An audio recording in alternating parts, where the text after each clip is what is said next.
சூப்பரா இருக்கு, டேஸ்டா இருக்கு. வேற டைலாக்கே இல்லையா உனக்கு? எப்போ பாரு இதே எப்ப பார்த்தாலும் கம்பி கட்டுற கதையில சொல்றியப்பா. ஐயோ ஆரம்பிச்சுட்டான்டா. இவன் என்ன சொல்ற? இன்சைடுல தாங்க முடியாதப்பா. சொல்லுங்க. சாப்பிட்டு பாரு எப்படி இருக்கு. பேசிட்டு இருக்கும்போது இடையில ஐயாவா வாடா வாடான்னு எதுவும் சொன்னியா?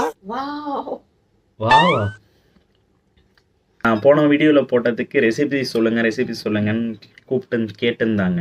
ஸோ அவங்களுக்காக இந்த வீடியோ. உழப்பு அப்படியே உழப்பிக்கிட்டே இருக்கணும். சும்மா கிழிச்சு விடுங்க. மசாலா உள்ள போனிச்சுன்னா பயங்கர டேஸ்ட்டாக இருக்கும். தெரியும், சூப்பராக இந்த கன்சிஸ்டன்சியில் இருக்கும் பார்த்தீங்களா. ஸோ இப்படி இருந்துச்சுன்னா பெஸ்ட்டாக இருக்கும். பார்த்தீங்கன்னா தெரியும், செமையாக இருக்கும்.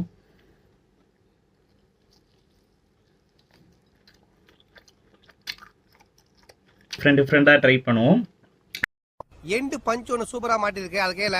நான் கற்றுக்கிட்ட மொத்த வைத்தியம் உங்கள்கிட்ட இறக்குறேன். பாய்.